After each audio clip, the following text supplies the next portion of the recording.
სოჭის ოლიმპიადაზე გამგზავრების წინ ქართველ სპორტსმენებს საქართველოს პრეზიდენტი შეხვდა. მან ოლიმპიური ნაკრების წევრებს წარმატება უსურვა და ასპარეზობაში საქართველოს მონაწილეობის გადაწყვეტილებას პოლიტიკურად სწორი უწოდა.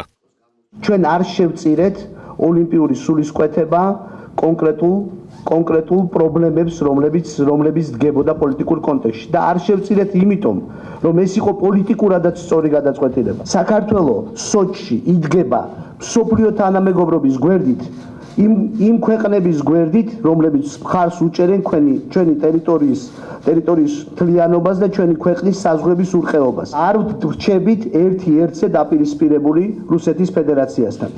ხოლო დანარჩენი დეტალები და სიურპრიზები მე არ მოველი, რომ რამე გართულება იქნება და ბუნებრივია ჩვენ ყველანი გულშემატკივროთ ჩვენ სპორტსმენებს და ბუნებრივია ჩვენ ყველანი დავდობთ იმის თაობაზე, რომ მათ ჰქონდეთ კარგი წარმატებები. საქართველოდან ოლიმპიადაზე სულ 4 სპორტსმენი მიემგზავრება, 3 სამთო-მოთხილამურე და 1 მოციგურავე. 16 კაციანი დელეგაციის ნაწილი სოჭში უკვე ჩავიდა, რამაც რუსული ტელეარხების ყურადღება მიიპყრო. სპორტსმენები კი სოჭში ხვალ ჩავლენ. მივიდივართ ოლიმპიადაზე ისე როგორც ოლიმპიურ თამაშებზე, სპორტულ თამაშებზე, ამიტომ დიდ ყურადღებას არ ვაქცევთ იმას, რომ წარდება ეს ოლიმპიადა რუსეთში, რადგან ფსიქოლოგიურად ძალიან დიდი გაგავანას მოახდენს, რა თქმა უნდა.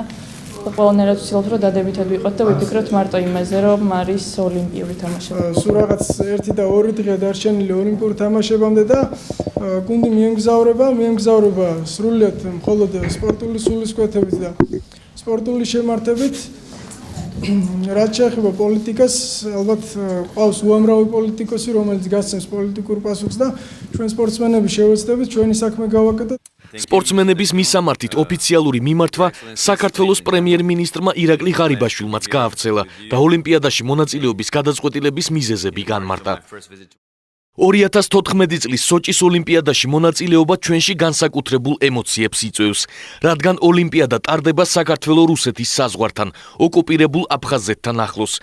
მეტად რთული იყო გადაწყვეტილების მიღება ამ ოლიმპიურ თამაშებში მონაწილეობის შესახებ, მაგრამ ჩვენ გავითვალისწინეთ სხვადასხვა ფაქტორი და ეს გადაწყვეტილება ქართული სპორტისა და ჩვენი სპორტსმენების, საქართველოს საზოგადოებრივი ინტერესების სასარგებლოდ მივიღეთ. საქართველოს მეგობრები იზიარებენ ჩვენს პოზიციას. დაუშვებელია სპორტის პოლიტიზება. სოჭის ოლიმპიადაში მონაწილეობით საქართველო დგამს კეთილი ნების ნაბიჯს საერთაშორისო თანამეგობრობისა და ზოგადად ოლიმპიური მოძრაობის მიმართ. საზოგადოების შეშფოთებას იმის შესახებ, რომ სოჭში ცხინვალის რეჟიმის ლიდერი ლეონიდ თიბილოვია მიწვეული, დღეს პრემიერ-მინისტრის სპეციალურმა წარმომადგენელმა რუსეთთან ურთიერთობის საკითხებში უპასუხა. ზურაბ აბაშიძის განცხადებით, ოფიციალურად მიწვეულ სტუმართა შორის სამხრეთ ოსეთის დე-ფაქტო ხელისუფლების წარმომადგენლები არ არიან. რუსეთის საგარეო საქმეთა სამინისტრომ, ისევე როგორც საერთაშორისო ოლიმპიურმა კომიტეტმა კიდევ ერთხელ დაგვიდასტურეს, რომ სოჭში მიწვეულნი არიან ოფიციალურად მხოლოდ იმ ქვეყნების სპორტსმენები და წარმომადგენლები, რომლებიც მონაწილეობენ ოლიმპიურ თამაშებში. დღეს ზამთრის ოლიმპიადის დედაქალაქში ოლიმპიური ჩირაღდანი ჩაიტანეს. ოლიმპიური ცეცხლი თამაშების დაწყების დღეს 7 თებერვალს დაინთება. სოჭში უსაფრთხოების განსაკუთრებული ზომებია მიღებული. დღესვე რუსეთის სამხედრო საზღვაო ძალების შტაბში დაადასტურეს, რომ შეერთებული შტატების მე-6 ფლოტის სამეთაურო ხომალდი მაუნთ უიტნი შავ ზღვაში შემოვიდა. დღესვე შავი ზღვის აკვატორიაში კიდევ ერთი ამერიკული სამხედრო გემი რიმეიჯი შემოვა. არც ამერიკული და არც რუსული სარდლობა გემების ამოცანას არ აკონკრეტებენ. თუმცა მანამდე პენტაგონის წარმომადგენელზე დაყრდნობით ვრცელდებოდა ცნობები იმის შესახებ, რომ ამერიკული ხომალდები შავ ზღვაში სოჭის ოლიმპიადის უსაფრთხოების უზრუნველყოფის მიზნით შემოდიან. მაუნთ უიტნიმ 2008 წლის რუსეთ-საქართველოს ომის დროს საქართველოში ჰუმანიტარული დახმარება ჩამოიტანა. გასული წლის ნოემბერში კი მეგობრული ვიზიტით ბათუმში იმყოფებოდა. ოლიმპიადის დაწყებამდე 2 დღით ადრე სოჭში არსებული სიტუაცია მკვეთრად განსხვავდება იმ პრომო კლიპებიდან, რომელიც 2014 წლის ზამთრის ოლიმპიადის პოპულარიზებისთვის გადაიღეს. CNN-ის, ABC-ის, Euronews-ისა და სხვა ტელეარხის ჟურნალისტების მიერ სოჩში გადაღებულმა ფოტოებმა და ვიდეოებმა 2 დღეა დაიპყრო ინტერნეტ სივრცე. ერთ ტუალეტში 2 უნიტაზი, ჟანგიანი წყალი სასტუმროს ონკანში, ჩამოვარდნილი ფარდები, არასწორად დამონტაჟებული გამათბობლები, გამხმარი გაზონი, რომელსაც მწვანე საღებავით ღებავენ, დაუსრულებელი მშენებლობები. ეს არის მცირე ჩამონათვალი იმ პრობლემებისა, რომელსაც სოჩში ჩასული სტუმრები აფიქსირებენ. CNN-ის ჟურნალისტების განცხადებით, მათ სასტუმროს 11 ნომერი ჰქონდათ დაჯავშნილი, თუმცა ადგილზე ჩასულებს მხოლოდ 3 დახვდათ. სოჭის ზამთრის ოლიმპიადა რუსეთის ხელისუფლებას რეკორდული თანხა 50 მილიარდი დოლარი დაუჯდა. ოლიმპიადას მონაწილეების ასევე რეკორდული რაოდენობა 3000 სპორტსმენი. ენერგეტიკის სამინისტრო სოფელ ხაისში მიწის აზონვით სამუშაოებს დროებით წყვეტს. ამის შესახებ საქართველოს ენერგეტიკის მინისტრმა კახა კალაძემ სასჯელ აღსრულების მინისტრსა და მესტიის მაჟორიტარ დეპუტატთან შეხვედრის დასრულების შემდეგ განაცხადა. მთავრობის მოთხოვნა იყო ინვესტორის მიმართა ჩვენ ამაზე შეთანხმებას მივახციეთ, რომ მომხდარი იყო ერთლარად გადაცემული მიწების დაბრუნება ადგილობრივი მოსახლეობისთვის და დარეგისტრირება დამატებით. დაიწყო ეს სამუშაოები და ადგილობრივი მოსახლეობის პროტესტი მოხდა და მათ ითხოვეს დროებით შეგვეჩერებინათ და ჩვენ მზად ვართ ამისთვის. მე ასევე მზად ვარ ჩავიდე, გავესაუბრო ადგილობრივ მოსახლეობას. სოზარ სუბარის თქმით, აზონვითი სამუშაოების შეჩერება მხოლოდ დროებითი ზომაა. ქვეყანას სჭირდება ეკონომიკა, სჭირდება ენერგეტიკა, სჭირდება მომავალი და ეს კარგად აქვს გაცნობიერებული ამ ქვეყნის თითოეულ მოქალაქეს და ყველაზე კარგად მე მგონი ხაიშელებს, იმიტომ რომ რამდენიმე ათეული წელია ისინი არიან სწორედ აი ამ მოლოდინში. გაცნობიერებულიც აქვს რა მოაქვს ქვეყნისთვის ამ მშენებლობას და მეორე მხრივ იქ არის პრობლემები, რომლებიც ცხადია გარკვეულ ესეთ გადაწყვეტას მოითხოვს. საქმე ეხება მიწების საკუთრებასთან დაკავშირებულ წინააღმდეგობას. თავის დროზე მიწები, რომლებიც არავის სახელზე დარეგისტრირებული არ იყო, სახელმწიფომ თავის თავზე დაირეგისტრირა და ინვესტორ კომპანიას გადასცა. საუბარია 1400 ჰექტარ მიწის ფართობზე, რომელიც სადგურის მიმდებარე ტერიტორიას მოიცავს. მიუხედავად იმისა, რომ იურიდიულად სახელმწიფო მართალი იყო, ახლა იმ სოფლების მოსახლეობა, რომლებიც ხუდონის აშენების შემთხვევაში წყალქვეშ აღმოჩნდება, ჩივის რომ მიწები, საძოვრები, სავარგულები და ასე შემდეგ მათ ეკუთვნოდათ და სახელმწიფომ ისინი უკანონოდ გაყიდა. სვანეთი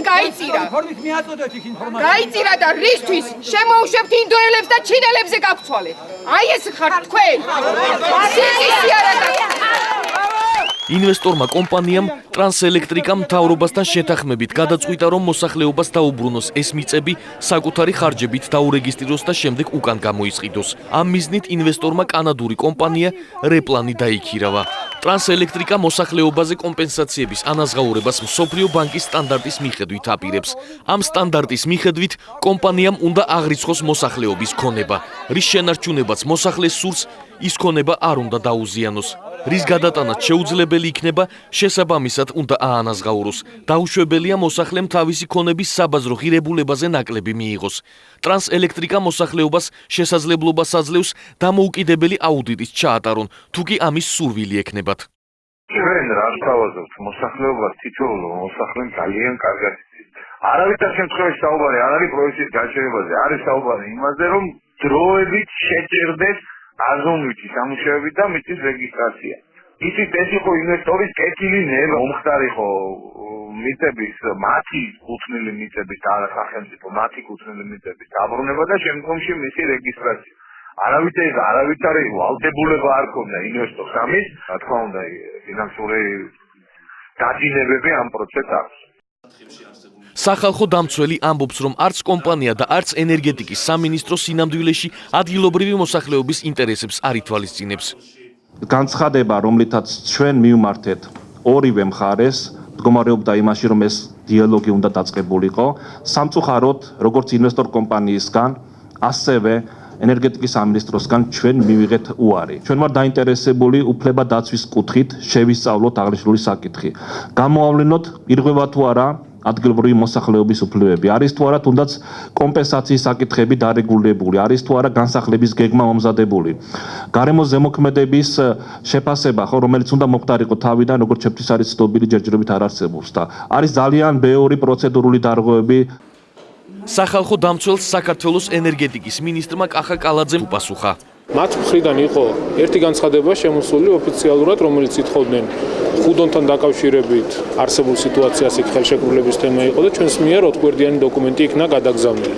სხვა რაიმე ოფიციალური წერილობითი ან ოფიციალურად შეეძლოთ ჩემთან პირადად მე დამკავშირდებოდნენ იმასთან დაკავშირებით, რომ ჩვენ გაგვემართა შეხვედრა ჩვენ და ინვესტორს ხაიშის მოსახლეობასთან, კიდევ ერთხელ სრული პასუხისგებლობით ვაცხადებ, არ ყოფილა. ენერგეტიკის მინისტრი იმედოვნებს, რომ საქმე იქამდე არ მივა, რომ სახელმწიფომ აამოქმედოს საქართველოს კანონი აუცილებელი საზოგადოებრივი საჭიროებისთვის საკუთრების ჩამორთმევის წესის შესახებ. ხუდონ ჰესის მშენებლობა მისი დაწყებიდან 2 წელიწადში 1999 წელს შეჩერდა. მიზეზი გარემოს დაცვით და სეისმურ რისკებზე სხვადასხვა ჯგუფების აპელირება გახდა. სეისმური რისკები დღის წესრიგში 1998 წელს სომხეთში მომხდარი მიწისძვრის შემდეგ დადგა. სხვადასხვა გათვლებით 1999 წელს საქართველოს საკუთარი ძალებით გამოიმუშავებდა 13 მილიარდ 600 მილიონ კილოვატ-საათ ენერგიას, მოიხმარდა 18 მილიარდ 500 მილიონ კილოვატ-საათს და 4,5 მილიარდი კილოვატ-საათი ენერგიის იმპორტს ეწეოდა. 1990-94 წლებში ელექტროენერგიის წარმოება 6,9 მილიარდ კილოვატ-საათამდე შემცირდა. 90-იანი წლების ენერგოკრიზისმა ხუდონის აშენება დღის წესრიგში აშკარად დააყენა, თუმცა შეკითხვა უნდა აშენდეს თუ არა ხუდონი საქართველოში აქტუალობას თითქმის 3 ათწლეულის შემდეგაც არ კარგავს. ეკონომისტების და ენერგეტიკოსების დიდი ნაწილი დარწმუნებულია, რომ ხუდონის მშენებლობის კიდევ უფრო გაჭიანურება საქართველოს ძვირი დაუჯდება, რადგან ელექტროენერგიაზე მოთხოვნის სწრაფ ზრდასთან ერთად, თუ საქართველომ ელექტროენერგიის ახალ წყაროს არ მიაგნო, მისი ენერგომდგრადობა და ენერგოდამოუკიდებლობა კითხვის ნიშნის ქვეშ დადგება. ჩვენ დღეს ვდგევართ გარკვეული არჩევანის წინაშე. ჩვენ ან გვექნება განვითარებული, პროგრესზე ორიენტირებული ქვეყანა, რომელიც უზრუნველყოფილი უნდა იყოს თავისი თამდევი ენერგეტიკული სიმძლავრეებით, ან ჩვენ უარი უნდა ვთქვათ ზოგადად პროგრესზე და განვითარებაზე. თუ ჩვენ გვინდა, რომ ეკონომიკური ზრდა, მშპ-ის ზრდა მინიმუმ 3% მაინც იყოს ქვეყანაში, რაც დამერწმუნებით ალბათ ძალიან ცოტა, ამას სჭირდება დამატებითი ენერგეტიკული სიმძლავრეების შენება. ხუდონის პროექტი ამ თვალსაზრისით არის უნიკალური, იმიტომ რომ ეს საშუალებას იძლევა ერთის მხრივ ქვეყანაში შევქმნათ ალტერნატიული ძლიერი ენერგორესურსი, ენერგოგენერაციის ობიექტი და მეორეს მხრივ მოხსნათ ის პრობლემები, რომელიც დღეს საქართველოს აქვს პიკური ზამთრის 4 თვის განმავლობაში. საქართველოში ძალიან ბევრი მსხვილი ჰიდროელექტროსადგური უნდა აშენდეს, რადგანაც ქვეყანას გააჩნია საკმაოდ დიდი პოტენციალი ჰიდრორესურსების მიმართულებით. მსოფლიოში მზარდია მოთხოვნა ელექტროენერგიაზე. შესაბამისად, ამ პოტენციალის გამოყენება არის იმ უპირატესობის დაკარგვა, რომელიც გააჩნია ქვეყანას. 2009 წელს გამოქვეყნებულ ანგარიშში აღნიშნულია, რომ გარემოზე ზემოქმედების რისკები მინიმალურია ჰიდროელექტროსადგურის ადგილმდებარეობის გამო. ხუდონ ჰესი მდინარე ენგურზე არსებულ სხვა ჰიდროელექტროსადგურებთან შედარებით ყველაზე მაღლაა. სეისმურ რისკებთან დაკავშირებით მსოფლიო ბანკმა აღნიშნა, რომ თანამედროვე საინჟინრო ტექნოლოგიების გამოყენებით ადვილად შეიძლება მათი დაძლევა ისე, რომ ამან ელექტროენერგიის მოცულობის შემცირება არ გამოიწვიოს და მიღებული ელექტროენერგია არ გააძვიროს. ერთიანი ნაციონალური მოძრაობა პრემიერ-მინისტრს ნეპოტიზმსა და კორუფციაში ადანაშაულებს. დეპუტატების თქმით, ირაკლი ღარიბაშვილმა დაიქვემდებარა ტენდერები, შემდეგ შემსრულებელი ფირმებისა და შემოწმებელი კომპანიების კონტროლი. ერთიან ნაციონალურ მოძრაობაში ამტკიცებენ, რომ საავტომობილო გზების დეპარტამენტში მაღალ თანამდებობებზე პრემიერის ნათესავები დაინიშნენ. საქართველოს მართავს ღარიბაშვილი თამაზაშვილის კლანი და ამ კლანის ერთ-ერთი მთავარი რგოლი გახლავთ შინაგან საქმეთა სამინისტროს გენერალური ინსპექციის უფროსი ბატონი ზვია ჯანყარაშვილი. უკაცრავად ჩვენ მისი სურათის მოპოვება ვერ შეძელით. ბატონი ზვია ჯანყარაშვილი არის დე-ფაქტო მინისტრი და ის თავისი კაბინეტიდან ისე მართავს შინაგან საქმეთა სამინისტროს, როგორც ბატონი ბიძინა ივანიშვილი სამოქალაქო სექტორიდან. ბატონი ზვიადის ფუნქცია არ არის მხოლოდ შინაგან საქმეთა სამინისტროს დალაგება, მისი ფუნქცია მთავარი გახლავთ ღარიბაშვილი თამაზაშვილის ბიზნეს ინტერესების დალაგება. თქვენ იცით, რომ ბატონი ზვია ჯანყარაშვილი არის თამაზაშვილის დიშვილი, პრემიერის მეუღლის მამიდაშვილი. მისი კიდევ ერთი მამიდაშვილი იოსებ ქადაგიშვილი წარმოდგენილია გზების დეპარტამენტში. ის არის სატენდერო კომისიის თავმჯდომარე და ცხადია მასე თქმის გადამწყვეტი სიტყვა, როგორ განაწილდეს ეს ტენდერები. ალბათ არავის არ გაგიკვირდებათ, რომ ძალიან ხშირად ბატონი იოსებ ქადაგიშვილი გადაწყვეტილებებს იღებს შპს სერპანტინის სასარგებლოდ. ეს არ არის გასაკვირი, რადგან შეპაზე სერპანტინში დასაქმებულია პრემიერ-მინისტრის მეუღლის კიდევ ერთი ნათესავი, შინაგან საქმეთა მინისტრის მოადგილე გელა ზედელაშვილი. თავისებით ბუნებრივია ამ ჯგუფის სურვილი, რომ ეს ყველაზე, ასე ვთქვათ, თანხმობრივად მსხვილი სეგმენტი რაც შეიძლება სწრაფად დაისაკუთრონ და ისინი მაშინვე დაკავდნენ, ამით დაკავდნენ საკმაოდ წარმატებულად. საქმე ის გახლავთ, რომ დიახ, სერპანტინი მართლაც მოღვაწეობდა ჩვენი მმართველობის პერიოდშიც, მაგრამ ის მოღვაწეობდა მხოლოდ კახეთის მასშტაბით და მისი სიმძლავრეები სწორედ ამ არეალს ყოფნის და მეც არ ყოფნის, დღეს მას მოგებული აქვს ტენდერები მთელი საქართველოს მასშტაბით და ბუნებრივია მას ჭირდება გაძლიერება. აქედან გამომდინარე, ჩვენ ვფიქრობთ, რომ საფუძველს მოკლებული არ არის ის ინფორმაცია, რომ ეს ჯგუფი ცდილობს ზალადობრივი გზით დაესაკუთროს სხვა ფირმების კუთვნილ ტექნიკას. უმცირესობის წევრების მიერ ნეპოტიზმთან დაკავშირებით გაკეთებულ განცხადებებს უმრავლესობაში კონტრბრალდებებით პასუხობენ. ეკა ბესელიას თქმით, ბიზნეს ინტერესების ლობირება სწორედ ერთიანი ნაციონალური მოძრაობის ხელისუფლებაში ყოფნისას ხდებოდა. გიგი უგულავასთან დაკავშირებული ფირმები 13 მილიონ ლარზე მეტი აქვს შემოსავლად მიღებული. გიორგი ბარამიძესთან დაკავშირებული საწარმოები, რომელსაც მიღებული აქვს 23 მილიონ ლარზე მეტი შემოსავალი, გივი თარგამაძესთან დაკავშირებული ფირმები, მასალების მიხედვით რაც არსებობს, 85 მილიონამდე შემოსავალი აქვს მიღებული. გიორგი თევდორაძის ოჯახის წევრების კუთვნილ საწარმოებს 5 მილიონ ლარზე მეტი აქვს შემოსავალი. ამ ინფორმაციებში კოლოსალურია და განსაკუთრებით შთამბეჭდავია ბატონ მერაბიშვილთან დაკავშირებული ბიზნეს შემოსავლები, ბოკერიასთან დაკავშირებული ფირმები, რომელთა მასალების მიხედვით 45 მილიონ ლარამდეა შემოსავლები მიღებული. ეკა ბესელიას განცხადებას აბსურდული უწოდეს ნაციონალურ მოძრაობაში. ირმა ნადირაშვილის თქმით, მსგავსი განცხადებები ოპოზიციის მიერ დღეს გამოქვეყნებული მთავრობის კორუფციული სქემის გადასაფარად გაკეთდა. უმცირესობა ხელისუფლებას კონკრეტული ფაქტების გამოძიებას ურჩევს.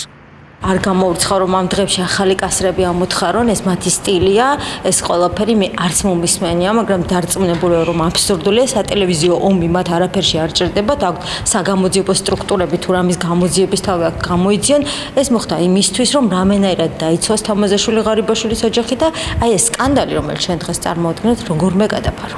ამ თემაზე დებატებით გაიხსნა დღევანდელი პლენარული სხდომა პარლამენტში. უმცირესობის წევრების ბრალდებებს პრემიერის კორუფციულ სქემასთან დაკავშირებით უმრავლესობაში სიცრუეს უწოდებენ.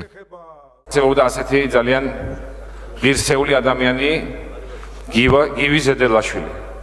გიორგი ზედელაშვილის მამა, რომელიც იყო მართლაც საგზაო დარგში ერთ-ერთი ფუძემდებელი ბატონ გიორგი რობიტაშვილთან ერთად.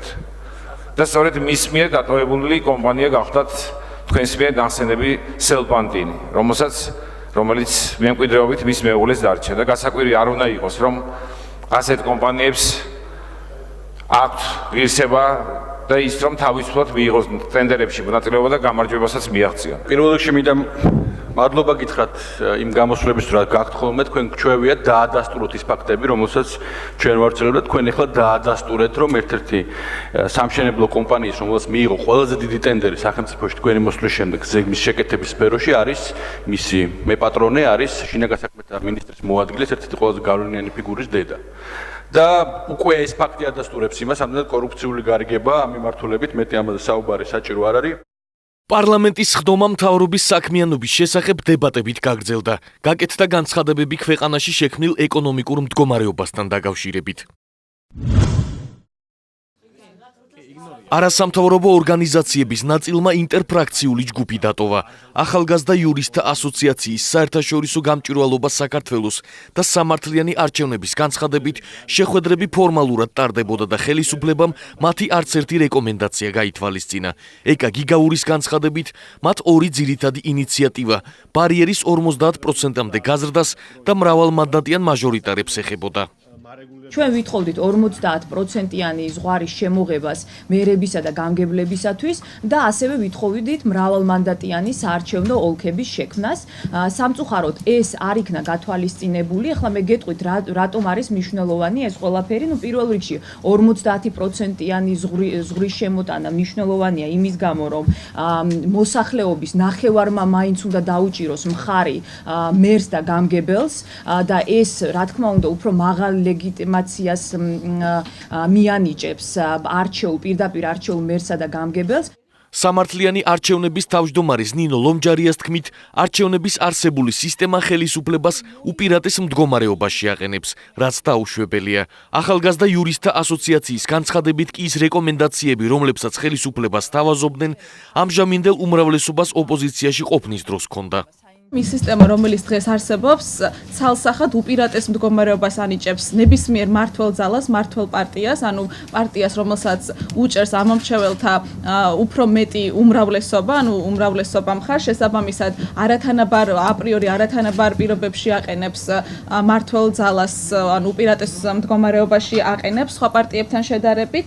გარდა ამისა, მოქმედი გამომდინარე იქიდან, რომ ეს არის შერეული სისტემა, ანუ მაჟორიტარული და პროპორციული სისტემა, ერთდროულად არჩევნები, აღნიშნული სისტემა ვერ უზრუნველყოფს ამომრჩევლის მიერ გამოხატული ნების პროპორციულად ასახვას მანდატებში. არათუ არ უმჯობესდება სისტემური თვალსაზრისით საარჩევნო გარემო, არამედ როგორც აღნიშნეს ჩემმა კოლეგებმა, უარესდება კიდევაც, იმიტომ რომ დამოუკიდებელ კანდიდატებს, რომლებსაც არ აქვს სურვილი, რომ აფილირება იქნეს მოხდენილი მათგამი რომელიმე პოლიტიკურ ძალასთან, მათ აღარ ექნებათ შემოთავაზებული ცვლილებით უფლება, რომ საინიციატივო ჯგუფებმა დაასახელონ დამოუკიდებელ კანდიდატებს. ჩვენ ვთხოვდით, რომ კიდევ ერთხელ დაფიქრდნენ იმაზე, რომ რა სჭირდება ქვეყანას, საით მივდივართ ჩვენ, რისი მიღწევა გვინდა და ქვეყნის ინტერესები იქნეს დაყენებული უფრო მაღლა, ვიდრე რომელიმე პოლიტიკური ძალის ინტერესი.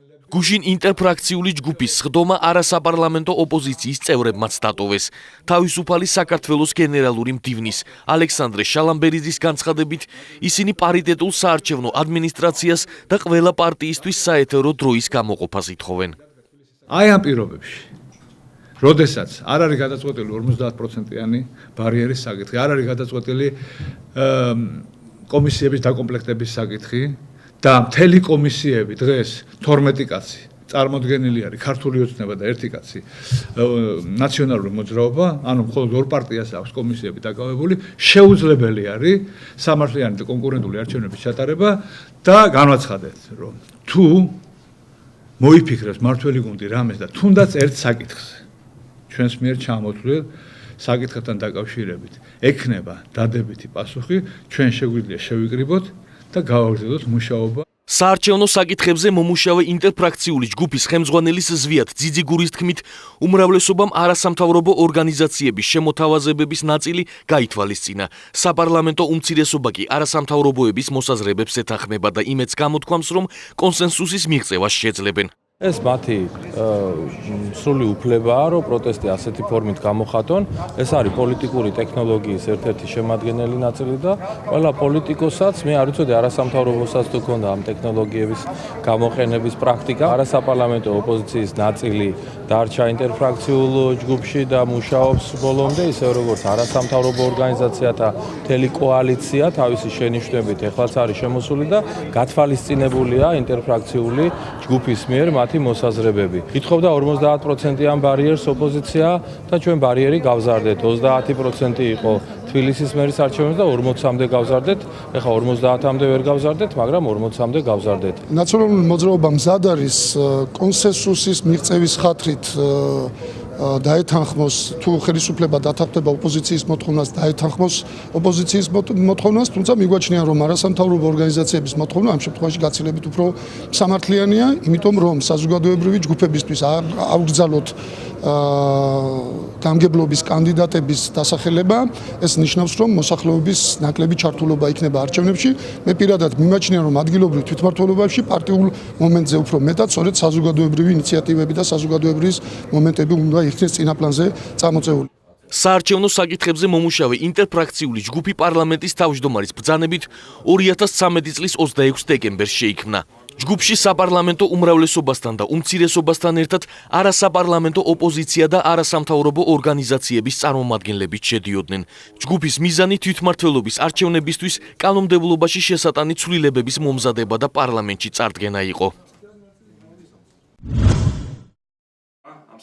ომბუდსმენის აპარატმა შინაგან საქმეთა სამინისტროს სამართალდამცავების მიერ ადამიანების დაკავებისას უფლებამოსილების გადაჭარბების ფაქტების გამოძიების რეკომენდაციით მიმართა. ამის შესახებ დღეს უჩან ანოაშვილმა განაცხადა, თუმცა მისივე თქმით, შესაძლოა შინაგან საქმეთა სამინისტროს მიერ ჩატარებული გამოძიება ეფექტური არ იყოს. ამიტომ აუცილებელია დამოუკიდებელი ორგანოს შექმნა, რომელიც სამართალდამცავების უკანონო ქმედებებს შეისწავლის. ჩვენ გასულ წელს შესაბამისად მივმართეთ შინაგან საქმეთა სამინისტროს, რომ მომხდარიყო რეაგირება კონკრეტულ საქმეებთან დაკავშირებით. შეიძლება ითქვას, რომ რამდენიმე მსგავსი ფაქტი დადასტურდა. შესაძლოა მეორე პრობლემა არსებობდეს გამოძიების ეფექტურობის კუთხით, თუ რამდენად არის გამოძიება ეფექტური. და სწორედ ამიტომაც ერთ-ერთი რეკომენდაცია, რომელიც ჩვენ რამდენიმე თვის წინ გავახმოვანეთ, რომ აუცილებელია შეიქმნას გარკვეული მექანიზმი, დამოუკიდებელი საგამოძიებო სტრუქტურა, რომელიც სამართალდამცავი ორგანოების მხრიდან შესაძლო დანაშაულის ფაქტებს შეისწავლის. შინაგან საქმეთა სამინისტრომ ყაზბეგის გამზირზე სპეცოპერაცია ჩაატარა და საქართველოს მოქალაქე 1956 წელს დაბადებული მამაკაცი დააკავა. გამოძიებამ დაადგინა, რომ დაკავებულს გუშინ ყაზბეგის გამზირზე მის მიერ ნაქირავი ვალუტის გადამხდელ პუნქტში გვერდით მდებარე სავალუტო ჯიხურის მეპატრონესთან თანხის გამო ურთიერთშელაპარაკება მოუვიდა. სამინისტროს ინფორმაციით, დაკავებულმა ვალუტის გადამცვლელი პუნქტის მეპატრონეს ცეცხლსასროლი იარაღიდან გულმკერდის არეში სასიკვდილო ჭრილობა მიაყენა. იგი ადგილზე გარდაიცვალა. ბრალდებული ჯიხურში ჩაიკეტა და თვითმკვლელობით იმუქრებოდა. სამართალდამცველებმა 15 საათიანი მოლაპარაკების შემდეგ მისი განიარაღება შეძლეს და ადგილზე დააკავეს. გამოძიება განზრახ მკვლელობის ფაქტზე მიმდინარეობს. უკრაინის უმაღლესი რადას სხდომა გუშინ უშედეგოდ დასრულდა. ხელისუფლება და ოპოზიცია პოლიტიკური კრიზისიდან გამოსვლის გზებზე ვერ შეთანხმდნენ. ოპოზიციის ლიდერმა ვიტალი კლიჩკომ, რომელიც მოსალაპარაკებლად პრეზიდენტ იანუკოვიჩთან იმყოფებოდა, განაცხადა, რომ იანუკოვიჩის აზრით ოპოზიციის მოთხოვნის დაკმაყოფილებას საკონსტიტუციო რეფორმის შესახებ რამდენიმე თვე დასჭირდება.